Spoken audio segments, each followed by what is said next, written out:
예, 아침 뉴스 브리핑 시작하겠습니다. 오늘 아침 뉴스 브리핑의 제목은 이준석 씨 젊은이가 왜 그렇게 비겁한가요? 라고 하는 것을 가장 탑 뉴스로 뽑았습니다. 지금 시각은 2022년 6월 20일 월요일 오전 7시 5분을 막 지나고 있습니다. 7시 정각에 방송을 시작해야 하는데 오늘 월요일날 아침이라 뉴스가 좀 많았습니다. 뉴스를 정리하다가 한 5분 정도 지체했습니다. 예, 죄송합니다. 자, 시작합니다.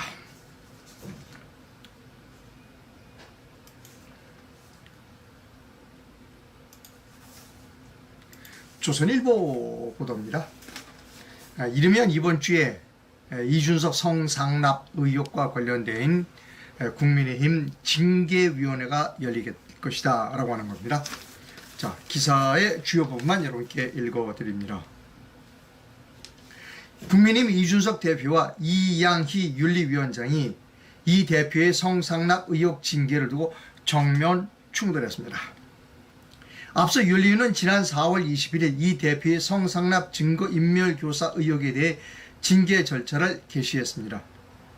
이후 이 대표와 이 대표 측은 경찰 수사 결과가 나오지 않았고 당대표 징계는 윤리위 소관이 아니다라며 윤리위를 비판했습니다. 당대표 이겁니다. 제가 지금 문제시하고자 하는 건 이겁니다. 당대표 징계는 윤리위 사항이 아니다 라며 윤리위를 비판했다. 그간 침묵했던 이 위원장은 이양희 위원장을 얘기하는 거죠. 지난 18일 윤리위 운영에 지장을 주는 부적절한 정치 행위가 재발되지 않기를 바란다며 이준석 대표의 주장을 반박하는 입장문을 냈다. 윤리위는 이준석 대표에게 소명자료 제출을 요구하는 소명자료 제출 요구서를 보낸 등 징계 절차에 속도를 내고 있다는 겁니다. 저는 이준석을 이해할 수가 없습니다. 이준석이는 빨리 열자로 가지고 지난번에 얘기했어요. 다 밝히겠다. 공개하자. 윤리위 열리는 거를 공개하자 이런 얘기까지 했어요. 근데 왜 이렇게 사람이 말이 달라서요? 이제는 당 대표는 징계위 사항이 아니다. 비겁한 거 아니에요? 왜 젊은이가 이렇게 말이 바뀌어요? 나는 처음에 그래서 당당하구나. 윤리위 빨리 해서 윤리위나 공개하기를 원한다. 윤리위 열리는 게 윤리위를 공개하자. 중계방송하자는 얘기죠. 그래서 대단하구나. 또 젊은이가 자신이 있구나라고 생각했어요. 이게 뭐예요 그런데 이제 와서 자기가 한 말을 왜 뒤집어요? 젊은이가 이게 뭐하는 짓이에요? 이런 정치를 하지 말자고 젊은이가 멋졌다라고 나온 거 아니에요? 2030이 어떻다라고 나온 게 이준석이 아니에요? 여러분 기억하시죠? 윤리위 중계하자고 그랬어요. 공개하자고 이준석이가. 이제 와갖고 이제 곧 윤리위가 열린다고 그러니까 내일 열린다고 그러나요? 여기 21일날 내일이네요. 그러니까 이제 와서 당대표는 윤리위 사항이 아니다. 뭐가 다를 게 있어요 지금 이준석이나 문재인이나. 이준석이 그냥 2030 떠드는데 2030이나 지금 나이 들은 사람 60대 50대하고 다른 게 뭐가 있어요 지금 이준석이하고. 왜 이렇게 비겁해요 젊은 사람이. 한심한 건 뭐냐면 저렇게 비겁한 젊은이를 옹호하는 늙은이도 있다는 거예요.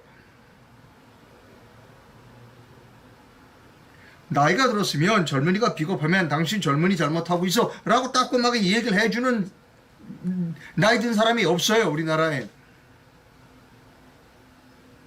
조중동도 마찬가지예요. 이러면 신랄하게 비판해야죠. 이준석이나 한 입으로 두 말 하느냐라고 비판해야 하는 겁니다.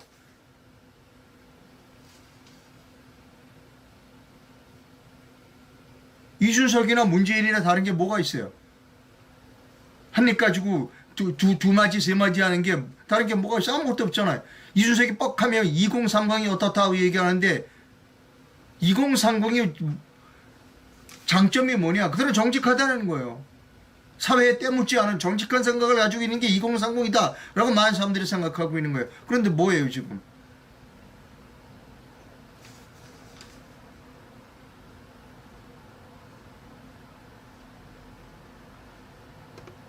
저는 이준석이가 성상납을 받았느냐, 뭐 성상납 증거를 인멸하려고 했느냐, 그것도 더 중요한 건 뭐냐면 왜 자꾸 거짓말을 하냐는 거죠. 한 입 가지고 두 이야기를 하냐는 거예요. 그럼 처음부터 나는 윤리위 아니다, 나는 받겠다 라고 얘기를 하든지. 이 세상에서 가장 보기 싫은 꼴이, 저는 생각합니다, 이 세상에서 가장 보기 싫은 꼴이 젊은이가 비겁한 거예요. 나이 든 사람이 비겁한 거면 어쩔 수 없죠. 그거야. 나이 이 세상 살면서 저렇게 추해 보이죠. 나이 든 사람이 비겁한 건. 젊은이가 비겁한 건 뭐예요? 더 추해 보여요. 다음 뉴스입니다.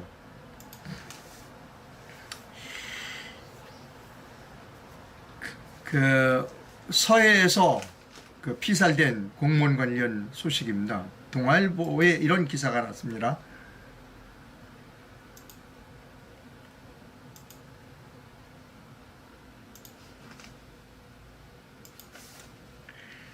월북 발표 난색을 표명하자 담당을 교체해서 강행했다는 겁니다. 기사를 여러분께 읽어드립니다.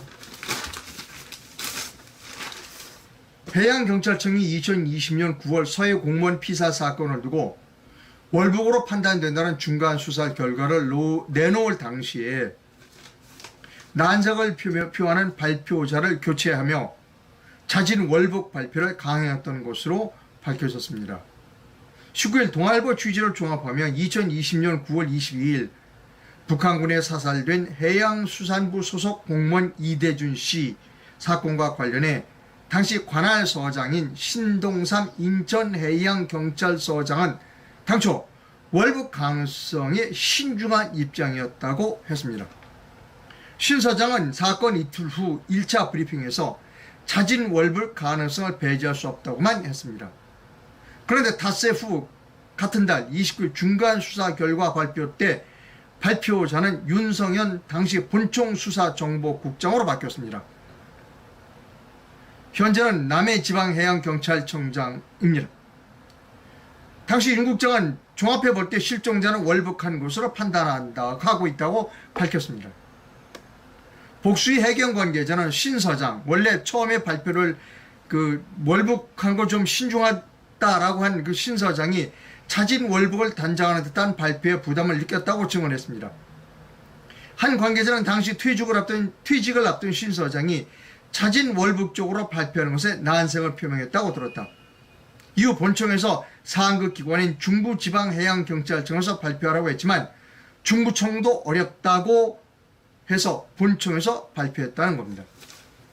예, 저는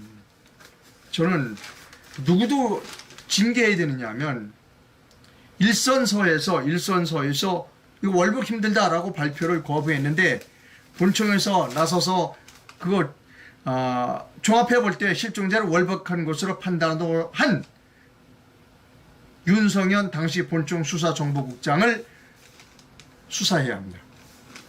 그리고 그를 사법 처리해야 된다고 생각합니다. 왜? 다른 사람 다 사실이 아니야. 그러니까 난 못하겠다고 그랬어. 그런데 누구? 본청의 윤성현 당시 본청 수사정보국장은 아니야. 월북한 것으로 판단돼. 라고 발표했어. 그 사람을 수사해야 돼요. 그 사람을 수사해야 됩니다. 자, 다음 뉴스입니다. 오늘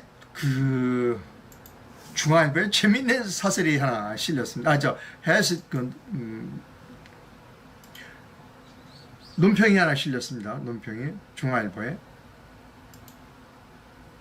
잠깐만요.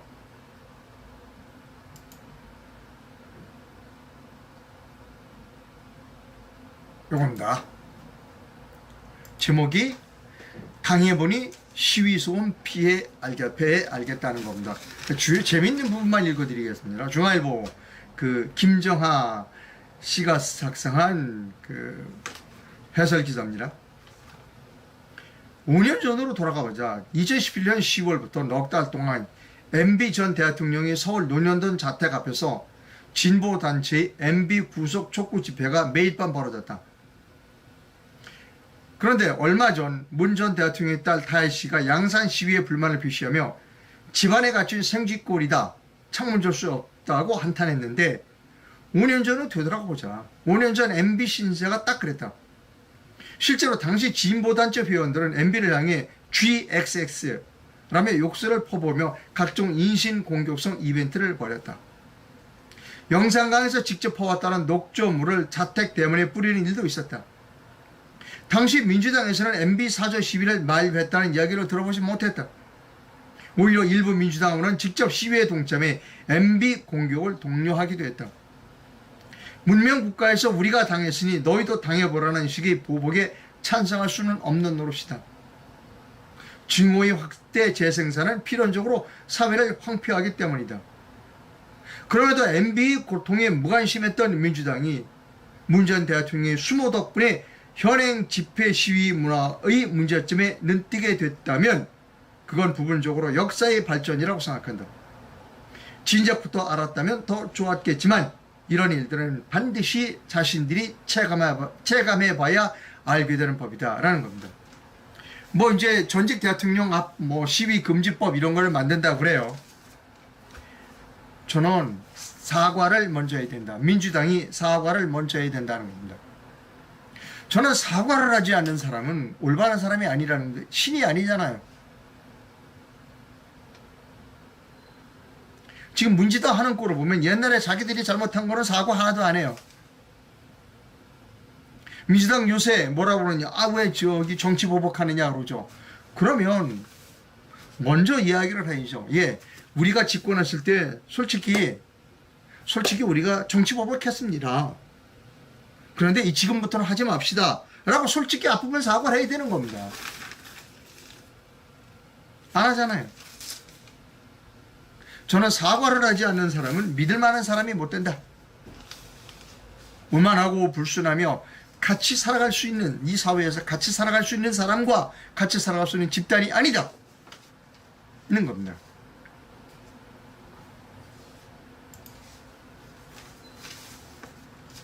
자, 이제 경제 문제에 대해서 기사를 읽어드립니다.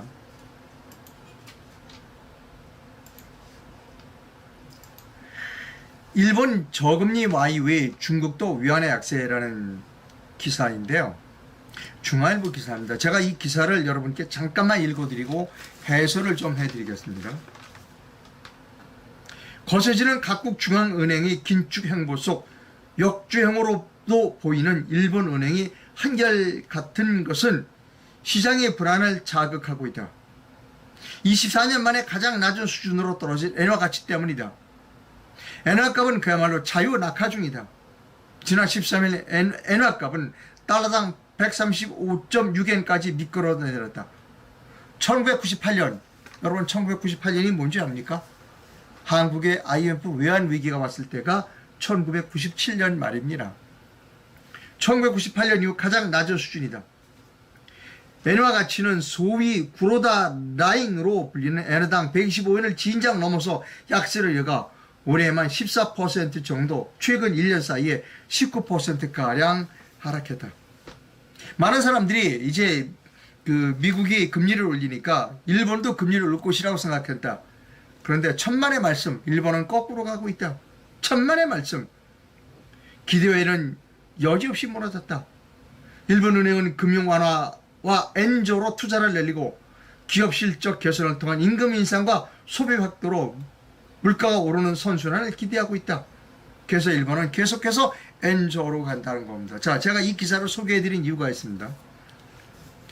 우리가 1997년 말에 IMF 외환 위기가 온 여러 가지 요인 중에 하나가 일본의 엔조 때문이었습니다. 일본의 엔저 때문이, 그러니까 여러 가지 요인 중에 하나가 일본의 엔저 때문이었습니다. 지금 1990 그 수준 그렇게 가는 겁니다. 그 요인 중에 하나로 찾아가는 겁니다. 그런데 중국이 여기서 그래? 일본이 계속해서 낮춰?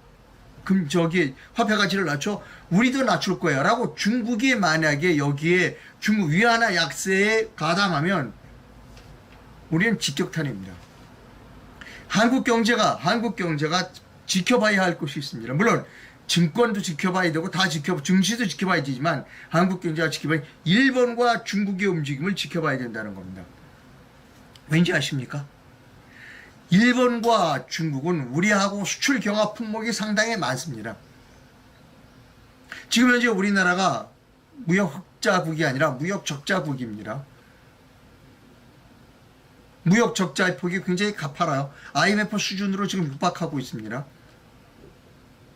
우리가 가장 불안해해야 하는 것은 일본의 엔저와 중국의 위안화입니다. 그렇게 가고 있습니다. 여러분, 제가 계속해서 이 부분을 기사가 들어오는 대로 매일 아침 여러분께 보고해 드리도록 하겠습니다. 이 사건을 그냥 넘길 만한 사건은 아닙니다. 다시 말씀드립니다. 우리가 1997년 외환위기 당시, IMF 위안화 당시에 우리가 일본 보고 위안화를 좀 올려달라고 그랬습니다. 근데 일본이 거부했습니다. 지금 계속 일본이 엔저로 가고 있습니다. 중국도 위안화를 절하한다면 한국은 직격탄을 맞는다는 겁니다. 제가 가장 좀 아쉬운 점은 지난번에 바이든이 한국을 방문했을 때 왜 한미 통화 수합을 관철시키지 못하느냐는 겁니다. 줄 거 다 주고 받을 건 못 받았다. 그것이 정말로 가슴 아프다, 아쉽다 하는 겁니다. 여러분, 매우 중요한 겁니다. 계속해서 제가 위안화와 그 다음에 NY 움직임에 대해서 여러분께 알려드리도록 하겠습니다. 그냥 넘길 문제가 아닙니다. 여러분, 제가 계속해서 말씀드려요. IMF 같은 경제 사태가 다시 오지 않을 것이다. 천만의 말씀. 윤석열 대통령이 IMF가 오지 않도록 일을 해줄 것이다. 천만의 말씀. 윤석열 대통령은 IMF가 또다시 오는 걸 막을 만한 능력이 없는 사람이다. 왜? 윤석열이 무식하거나 능력이 없어서가 아니라 대통령 혼자로서 막을 수 있는 일은 아니다는 겁니다. 그러면 우리는 어떻게 했냐? 여러분 개인 각자가 준비를 하지 않으면 안 된다는 겁니다. 이렇게 말하는 사람이 진짜 기자다라고 저는 생각합니다. 지금 어디 종목에 투자하십시오. 어디가 오릅니다. 대단히 위험하다는 겁니다. 그 다음 뉴스입니다. 자, 이게 아까도 말씀드렸지만 우리가 지금 중국하고 무역이 적자입니다. 우리가 중국으로 돈 많이 벌었잖아요. 무역해서. 자, 중앙일보 기사입니다. 중국과 무역 사상 첫 적자. 우리가 지금까지 중국하고는 무역해서 계속 돈을 벌었어요. 근데 적자예요. 그 적자 여러 가지 요인 중에 그 중에 반도체가 있습니다. 이 기사를 쓴 지금 박성훈 중앙일보 베이징 특파원이 가장 정확하게 파악하고 있어요. 중국 특파원 중에는 우리의 위기를 가장 정확하게 파악하고 있는데 그것은 뭐냐면 반도체에 포커스를 두고 기사를 썼다는 겁니다. 자, 주요 기사를 여러분께 보여드립니다. 이거예요. 크게 세 가지로 요약됩니다. 중국 반도체가, 그러니까 우리가 지금 무역 적자가 계속되고 시작되는데 그 중에 반도체가 커. 크게 세 가지로 반도체를 요약할 수 있어. 중국의 반도체 상황은 첫째, 반도체 설계 기술이 무지 발전해서 중국 자체 반도체 설계 팹리스 기술이 빠르게 발전하고 있다. 대만 시장 조사 업체 트랜스포드가 지난 9일 발표한 2022년 1분기 세계 10대 반도체 설계 기업 순위에서 중국 웨이얼 반도체가 처음으로 세계 9위에 올랐다는 겁니다.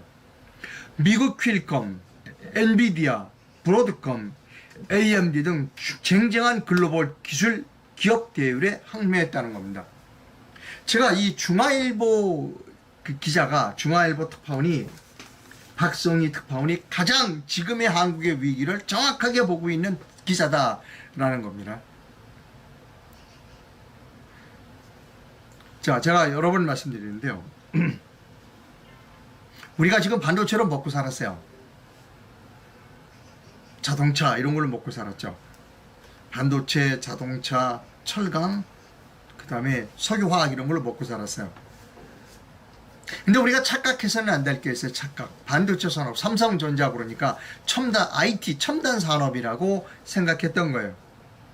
천만의 말씀입니다. 여러분 그 생각을 제발 좀 바꿔주셨으면 좋겠어요. 삼성전자의 IT 산업은 중화학공업 산업입니다. 사람들이 저보고 미쳤다고 그래요. 삼성전자의 그 반도체를 중화학공업이라고 그러니까 사람들이 저보고 미쳤다고 그래요. 예. 제가 미쳐서 상관없어요. 그러나 사실은 사실대로 말씀드려야 돼요. 삼성전자의 반도체 산업은 중화학공업 산업입니다.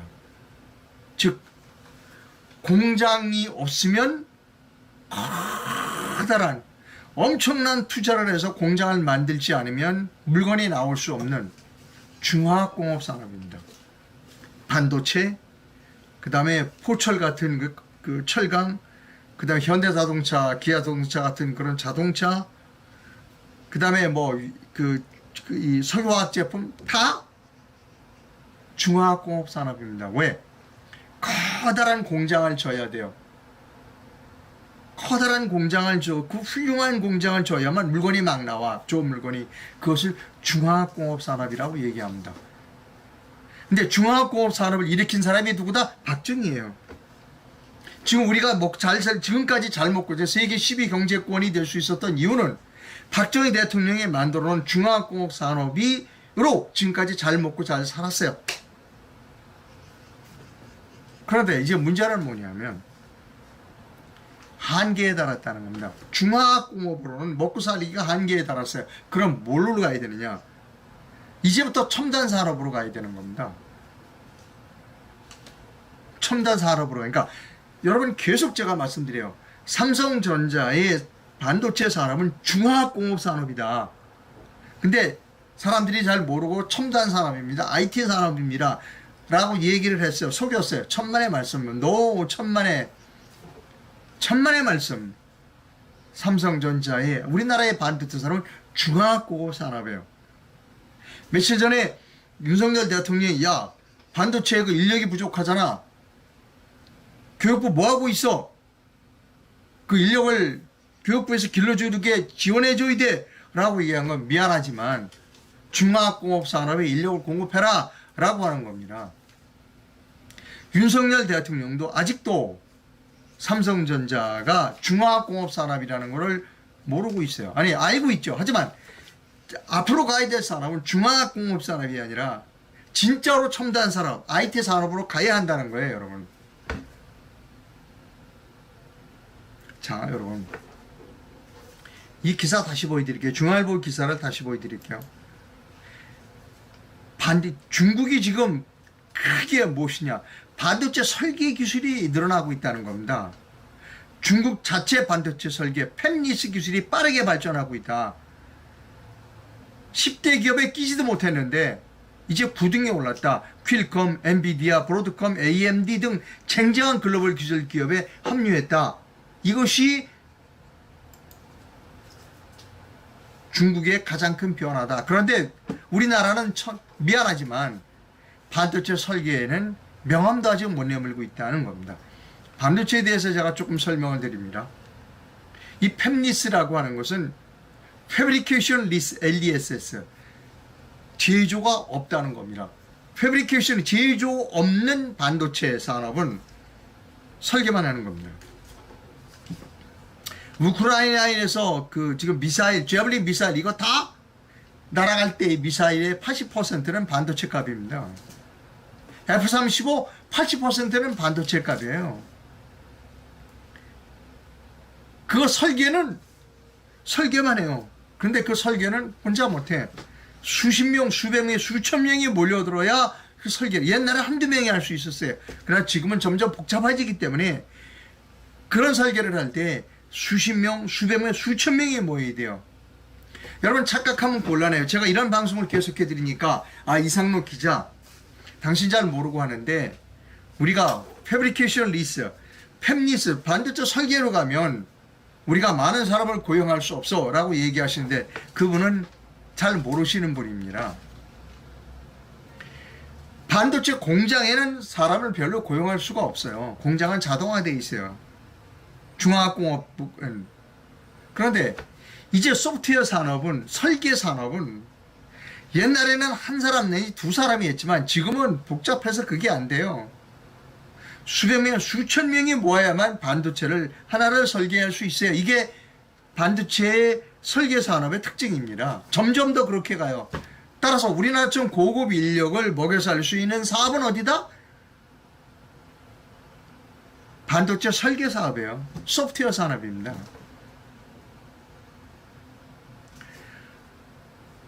반도체에 대해서 많은 분들이 좀 많이 아시는 것 같아요. 그러면서 여러 가지 견해들을 주시는데요. 제가 그분들께 좀 건방지게 말씀을 드립니다. 좀 이렇게 받아들이기 힘들고 역겹더라도 제 말씀을 좀 들어주셨으면 좋겠어요. 첫째, 삼성전자의 반도체 산업은 중화학공업 산업이다. 지금 우리는 첨단 산업이 대한민국엔 없다. 첨단 산업이란 공장이 없이 설계만 하는 소프트웨어 산업을 첨단 산업이라고 한다. 윤석열 대통령도 미안하지만 첨단 산업, 공장 없이 설계만 하는 소프트웨어 산업에 대해서는 잘 모르고, 윤석열 대통령 측근에 있는 사람들도 잘 모르고, 윤석열 측근에 있는 사람 중에는 눈에 보이지 않으니까 그거는 없습니다. 우리는 무조건 중화학공업으로 가야 됩니다 라고 주장하는 사람이 있다라는 겁니다. 이게 우리 대한민국의 지금 현재의 상황이고, 이 상황이 계속되면 대한민국엔 비극이 찾아온다는 것이죠. 그래서 제가 여러분께 말씀드립니다. 지금 제가 하고 있는 특별 기획이 있습니다. 김경재 방송에서 하는 기획인데요. 우리나라에서 소프트웨어에 이런 주장을 펴신 분이 이남영 교수입니다. 이분은 삼성전자의 위기는 대한민국의 위기다. 반도체를 설계하지 않는 그것은 우리나라가 후진국으로 가는 길이다. 반도체를 설계해야 돼. 반도체를 설계하는 것이 진짜 소프트웨어 산업이다. 소프트웨어는 한 개 소프트웨어를 하는데 수백 명, 수천 명이 몰려들어야 되는 사업이다. 얘들하고는 다르다. 우리가 소프트웨어 주도로 국가 혁신 전략을 다시 짜자 라고 주장하시는 분이고, 지금 김경재 방송에서 특별 기획으로 제가 방송하고 있습니다. 김경재 방송에서는 9부까지 방송됐고요. 저는 김경재 방송의 것을 이제 2, 3일 후에 재방을 하고 있습니다. 여러분 제발 좀 여러분의 반도체에 대해서 좀 잘 알고 계신다 하더라도 이 방송, 김경재 방송의 특별기획, 이남영 교수의 소프트웨어 주도 국가혁신 전략 방송을 들어주시기를 부탁합니다. 제발 부탁드립니다. 이게 대한민국을 살리는 길입니다. 여러분, 제가 오래전에 읽은 책이 있는데요.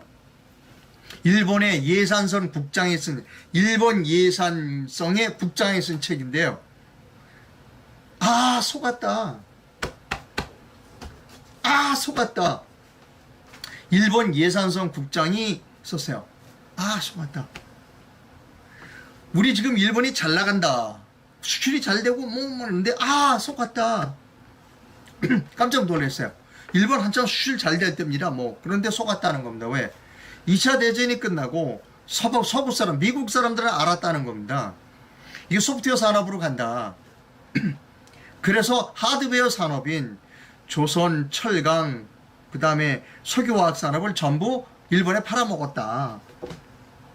우리가 속았다. 일본이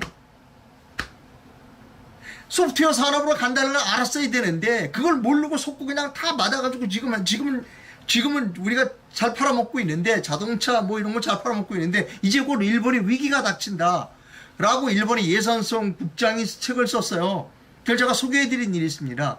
이게 우리가 딱 지금 그 꼴입니다, 여러분. 우리가 지금 딱 그 꼴이에요. 물론 중앙공업은 반드시 일으켰었어야 돼요. 그걸 하면서 무엇을 준비해야 돼요? 소프트웨어 산업을 준비했었어야 돼요. 박정희 대통령은 중화공업 산업에 시작을 했어요. 과감하게 투자해 줬어요. 근데 그 뒤에 소프트웨어 산업에 이 무엇인지를 알아차린 대통령이 한 사람도 없어. 김대중, 노무현, 이명박, 박근혜, 문재인 아무도 없어. 소프트웨어 산업만이 이제 앞으로 우리 대한민국을 먹여 살릴 수 있다라고 그것을 느낀 대통령이 아무도 없어.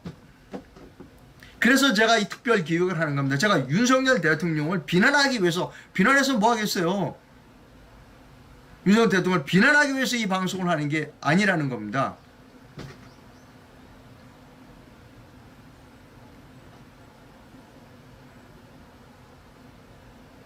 여러분 지금 댓글에 잘못 들어오고 있는 부분이 있어요. 반도체 산업은요, 반도체 산업은 중화공업 산업이에요.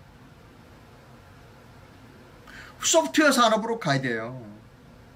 여러분 부탁입니다만 김경재 방송에 들어가셔서요. 김경재 방송에 들어가셔서 이남원 교수 소프트웨어 주도 국가혁신 전략 특별 기획을 좀 시청해 주실 것을 부탁드립니다. 아, 참 고집이세요. 반도체에 뭘 좀 아신다는 분은 참 고집이세요.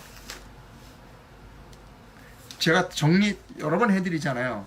삼성전자의 반도체 산업은 중화공업 산업이다. 이제 공장 없이 패브리케이션 리스, 제조가 없는 반도체 설계하는 것이 소프트웨어 산업이다. 이거를 키워야 된다는 겁니다. 부탁드립니다, 여러분.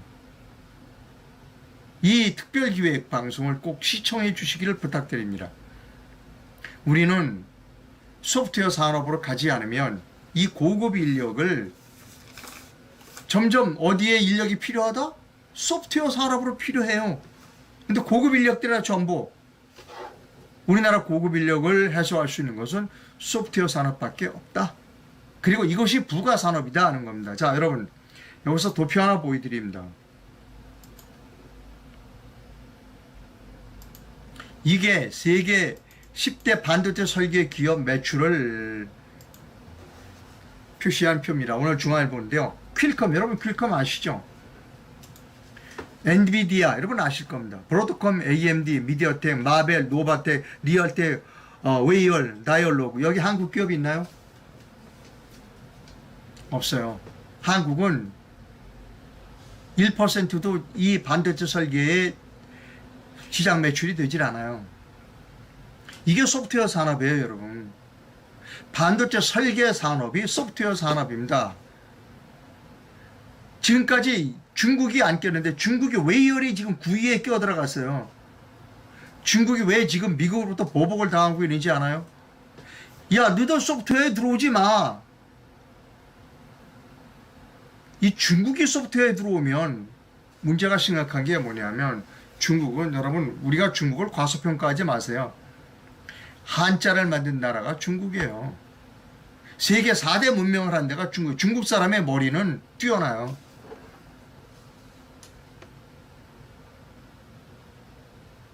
장기와 바둑을 만든 데가 중국입니다.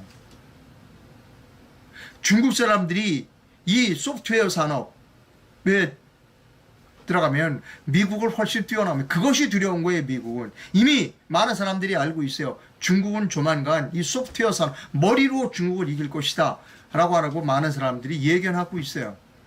한국은 아직까지도 이게 무엇인지를 몰라.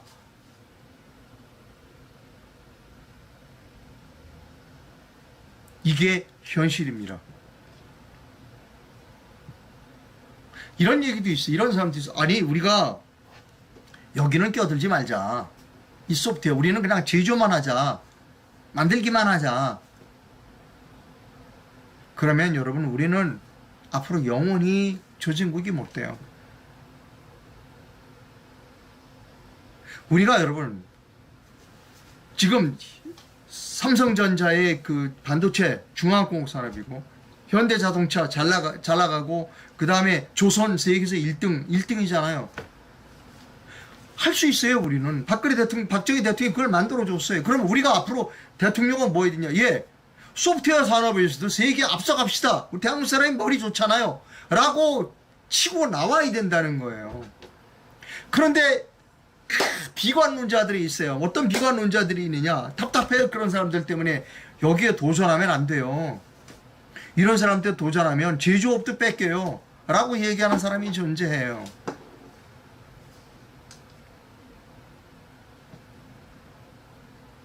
여기에 도전하면 우리가 보복당해요. 그래서 제조업도 뺏겨요. 라고 얘기하는 사람이 있어요. 대단히 위험한 발상입니다. 견해입니다. 예, 좀 길어졌어요. 이분 너무나 중요해서.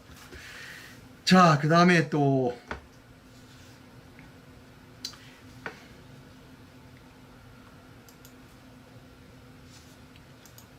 여러분, 그러니까 어떻게 된다? 삼성전자가 10만 전자 간 데다가 지금 5만 전자로 5만 9,800으로 떨어졌잖아요. 주가가. 이게 현실입니다, 여러분. 우리가 삼성전자가 반도체 설계 쪽으로 가지 않으면 어렵습니다. 이것이 대한민국 삼성전자의 위기가 대한민국의 위기입니다. 2030이 앞으로 우리가 취직해야 할 곳은 소프트웨어 산업이에요, 여러분. 이게 보여주잖아요, 수치가.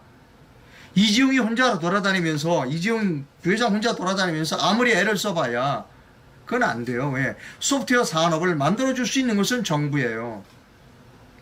박정희 대통령이 하드웨어 산업의 근간을 만들었듯이 저는 윤석열 대통령이 소프트웨어 산업의 근간을 만들어야 된다라고 주장하는 사람입니다, 여러분. 그 다음 갈게요.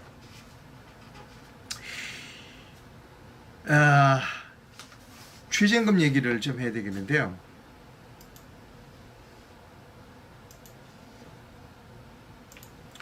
한국의 최저임금이 일본을 앞두고 있어요. 일본보다 높다는 거야. 그게 최저임금만 한국이 일본보다 높다는 거예요. 제가 여러 번 말씀드리는데요.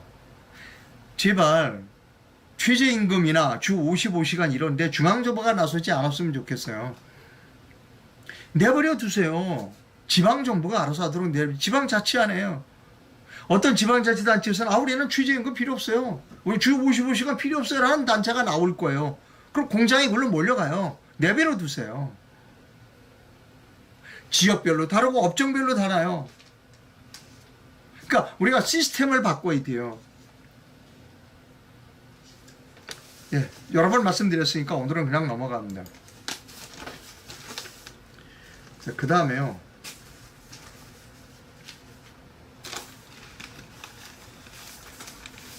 에너지 문제 말씀드립니다. 경제 문제, 역시 또 경제 문제입니다.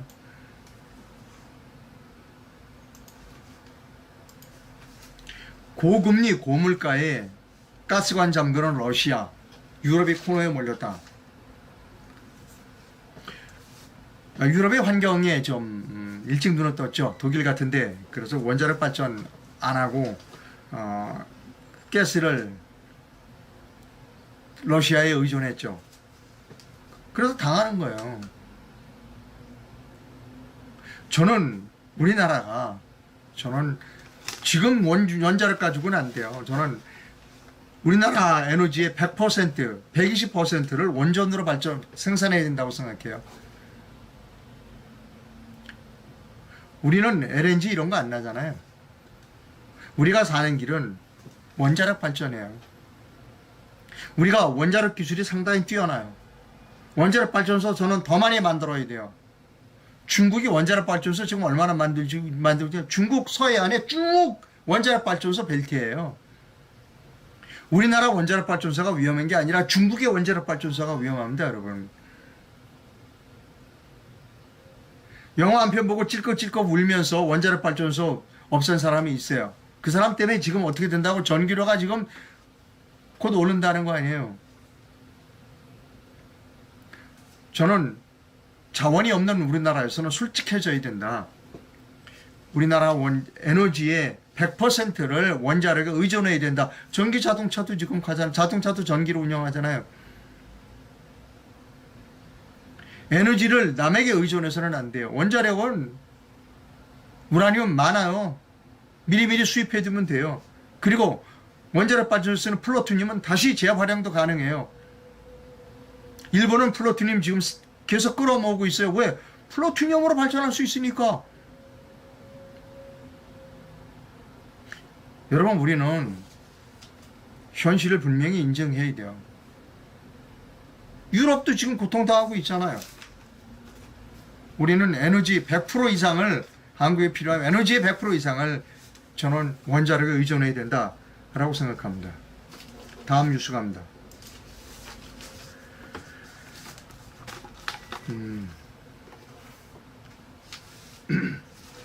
또 핵 문제인데요. 이번엔 핵 무기 문제입니다.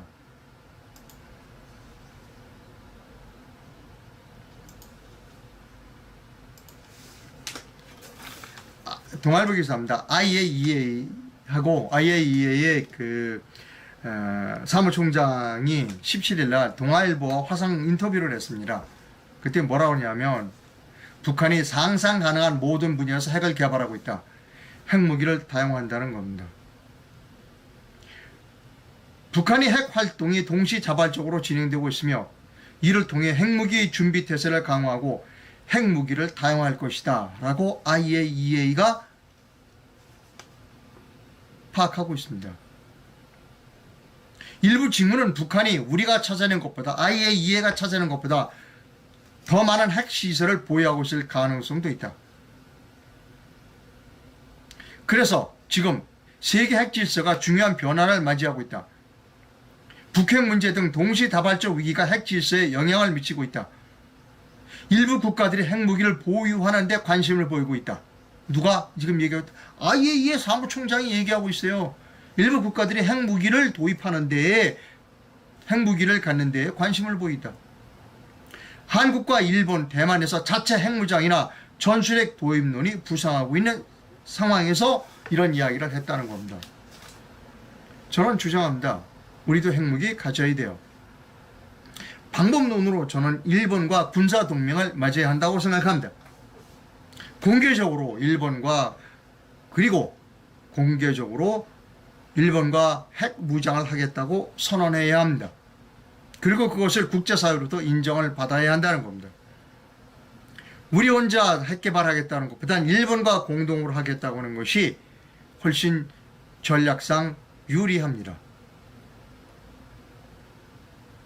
저는 핵무기를 개발하면 안 된다라고 자랑스럽게 선거 때 나와서 공약으로 발표한 후보를, 그런 후보가 정치인이 돼서는 뽑혀서 대통령이 돼서는 안 된다라고 생각합니다. 대표적인 인물이 원희룡입니다. 다음 뉴스입니다. 건강 관련 기사 여러분께 전해드립니다.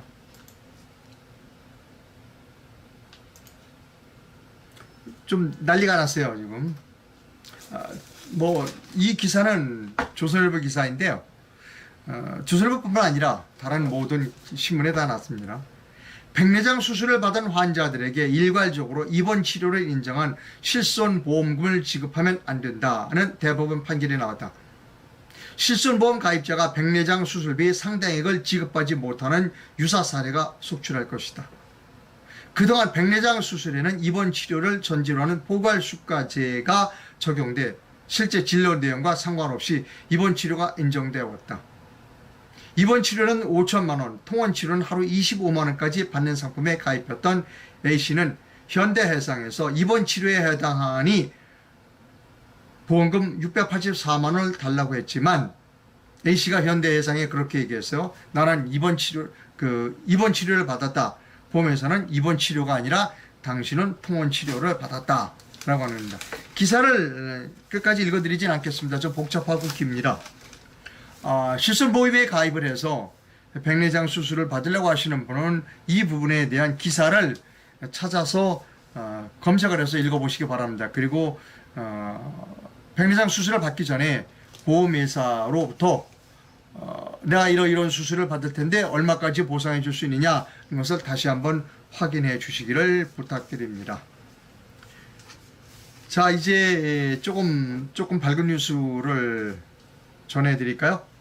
광고 하나 미리 하고 갈까요? 그 신문에 난 광고가 있는데요. 생활의 정보에 도움이 될 것 같았고요.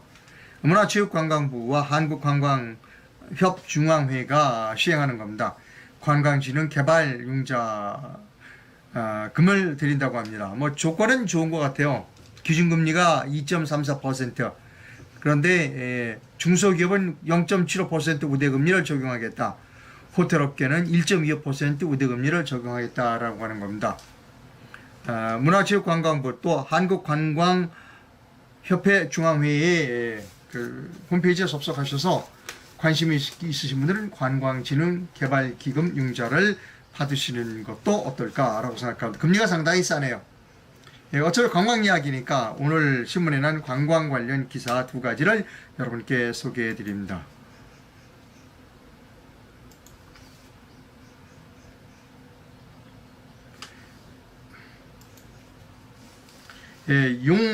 대암산 용룹이라는 게 있답니다. 용룹.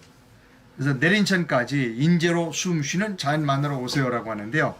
이 용룹이라는 곳이 람사르 습지 국내에서 첫 번째로 그 뭐라 그럴까 등록이 된 데라고 그러네요. 잠깐만 읽어드리면요. 용룹은 빼어난 자연 경관을 갖춘 데다가 다양한 희귀 동식물이 서식하고 있습니다. 매년 탐방객들이 발길이 끊어지고 있지 않습니다. 올해 탐방 기간은 10월 31일까지로 예약 신청을 해야 합니다.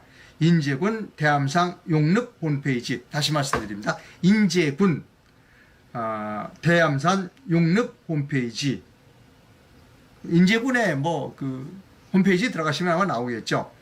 그래서 희망 10일 전까지 예약을 해야 합니다. 2가지 생태 탐방 코스는 2가지 종류입니다. 가리아 코스는 대암산 정산에서 출발해 3시간 걸리는 단기 코스로 1일 1회 20명으로 탐방객 수를 제한합니다. 얼마 안 되네요. 3명이. 서울의 코스는 6시간가량 소요되며 1일 3회 운영됩니다. 회당 탐방 가능 인원은 40에서 50명입니다. 여러분 인제군 홈페이지 한번 들어가 보십시오. 좀 가보고 싶은데요. 저도 좀 등산을 좋아하는데 저도 한번 생각을 해보도록 하겠습니다. 또 다른 관광상품 하나 여러분께 소개를 해드립니다. 사진을 보여드립니다.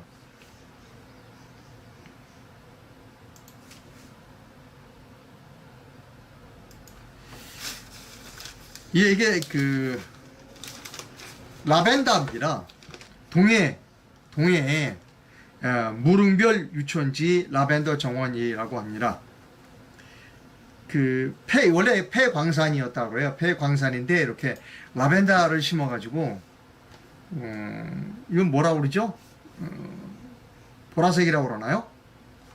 아주 장엄한 거를 보실 수 있다고 합니다.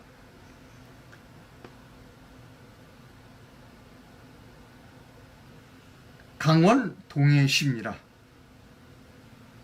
여러분 라벤더 동해 무릉별 유천지 라벤더 정원 사진을 여러분께 보여드렸습니다. 벚꽃 사진 보여드리니까 저도 기분은 좋으네요. 예, 저는 독립언론인입니다. 제가 옳다고 생각하는 바를 여러분께 말씀드립니다. 오늘 방송 제목 왜 이준석 씨 젊은이가 왜 이렇게 비겁한가요? 라고 하는 방송 제목을 뽑아서 방송해 드렸습니다. 저는 젊은이가 비겁한 것이 가장 추악해 보입니다. 비겁한 젊은이로는 대한민국의 미래가 없습니다.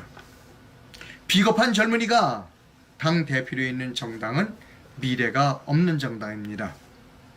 저는 이번 국민의힘이 이준석 당대표를 어떻게 처리하는가가 국민의힘을 버릴 것인가 계속해서 지지해 줄 것인가를 결정짓는 중요한 분수령이 된다고 생각합니다. 예,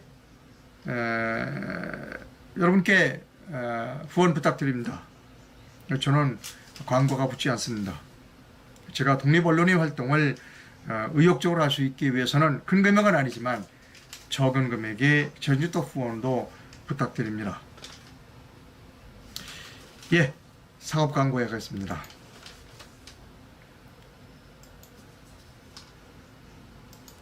저는 잠도교 숙면 매트만을 여러분께 소개해드리고 있습니다. 잠도교 숙면 매트로 사용하는 것은 산을 오를 때 맨발로 오르는 것과 같은 이치라고 합니다. 지구는 커다란 풍부한 자기장을 사람의 몸에 이렇게 공급해 주기, 사람뿐만 아니라 모든 그 동식물에 이렇게 공급을 해줍니다. 맨발로 산을 오르면 지구의 풍부한 자기장을 받을 수 있다고 합니다.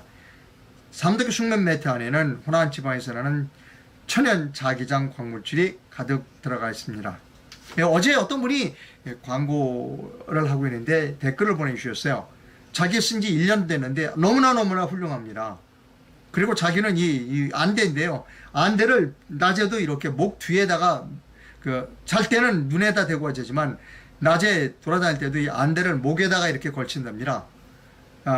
목이 뻐근함 이런 거 없다. 너무나 훌륭하다라고 하는 댓글을 보내주셨습니다. 잠도교 숙면 매트의 동영상 광고를 여러분께 보여드립니다. 제가 굉장히 심한 불면증을 앓고 있었거든요. 그래서 만나가지고 처음 자는데 잠이 골아 떨어지는 거예요. 어머, 그렇게 달콤하게 잔 거는 정말 수십 년 만에 처음이었어. 딱 일어나는 순간 어머, 이거 진짜 천국이다. 그렇게 생각했어요. 이거 정말 천국이다. 이거 엄마 정말 지긋지긋한 지옥에서 벗어났구나. 그러다가 그 다음 날은 하여튼 잠이 이렇게 들었는데 허리, 다리가 아팠지 발이 아픈 적은 없었거든요. 그래서 누워서 꼭 참다가 엄마 이게 명현 반응이구나. 그러다가 어느 순간 완전히 안 아프면서 이 발가락이 하나, 끝머리 새끼 발가락에서부터 2개까지가 항상 중지까지로 이렇게 번져가는 중이어서 이게 그때 이제 발가락 아픈 게 나중에 보면 발가락이 하나도 안 아픈. 아주 저린 게 이 고통은 안 겪어본 사람 모르거든요. 다리가 고통스럽고. 그런데 그게 저는 그것도 고치라고는 별로 생각을 못 했는데요. 세상에 그 지옥에서 그것도 저절로 벗어났던 거예요. 그래서 저는 너무 감사하게 생각하고요.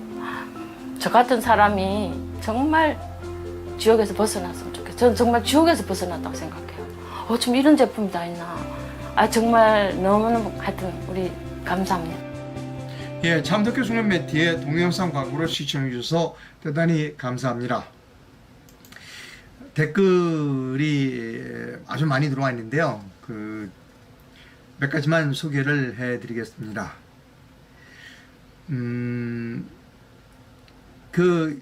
이상로 기자의 아침 뉴스 브리핑을 윤석열 대통령이 꼭 시청했으면 좋겠습니다. 이런 댓글을 보내주셨습니다. 저도 그랬으면 좋겠습니다. 저는 윤석열 대통령이 100점짜리 대통령이 됐으면 좋겠습니다. 저는 분명히 말씀드린다면 지난번 대선은 윤석열 대통령을 지지하지 않았습니다. 그럼에도 불구하고 윤석열 대통령이 당선되었어요. 그래서 국민의 선택입니다. 따라서 5년 동안 윤석열 대통령은 100점짜리 대통령이 됐으면 좋겠다. 그래서 윤석열 대통령이 이런 반도체 산업이니 이런 부분에 대해서 많은 사람들이 이해할 수 있도록 제 영상을 좀 보내주셨으면 좋겠습니다. 저는 윤석열 대통령 근처에 가본 일도 없습니다.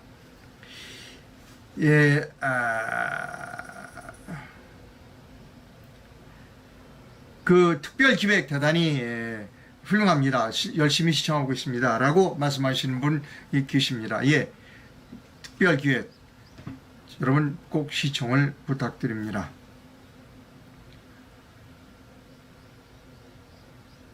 맞습니다. 소프트웨어 쪽으로 가야 합니다. 세계 10대 갑부들을 찾아봤는데요. 모두 공장이 없는 사람들이었습니다. 이게 정답입니다, 여러분.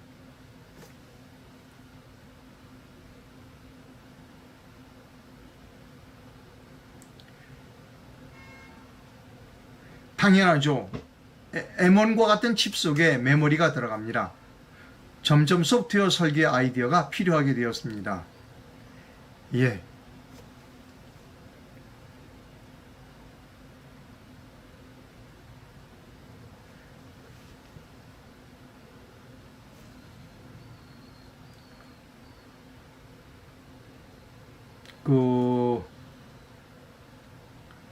여기 이제 아까 제가 동해 무릉별 유천지 라벤더 정원 했을 때 방송해 드렸을 때 90년대 초 제가 군 생활을 하던 인제 대암산 5월에도 눈이 녹지 않던 산봉우리가 기억납니다. 매일 대암산 공기 마시고 빡센 30개월을 보냈습니다. 고생하셨네요. 네, 그러나 30개월 동안 맑은 공기는 마셨다. 부럽습니다. 지금 생각하면. 네. 윤석열은 태극기 들었던 사람들을 싫어합니다. 모르겠어요. 태극기 들은 사람은 싫어하는지 안 싫어하는지 모르지만 그럴 필요가 있을까요? 태극기를 들었던 사람이 대한민국을 살린 사람들입니다. 어디 가서 어느 특정 지역에 가서 묘비를 끌어안았는데 그 사람들이 대한민국을 살린 사람이라고 저는 생각하지 않습니다. 전 윤석열 대통령이 100점짜리 대통령이 됐으면 좋겠습니다. 윤석열 대통령이 이 방송을 꼭 봐야 한다고 저는 생각합니다. 여러분께 거듭 부탁드립니다. 후원을 해주셨으면 감사하겠습니다. 방송 감사하고요. 시청 감사하고요. 잠시 후에 책을 읽어드리겠습니다. 책은 커피의 세계사라고 하는 겁니다. 잠깐 책을 가져오겠습니다.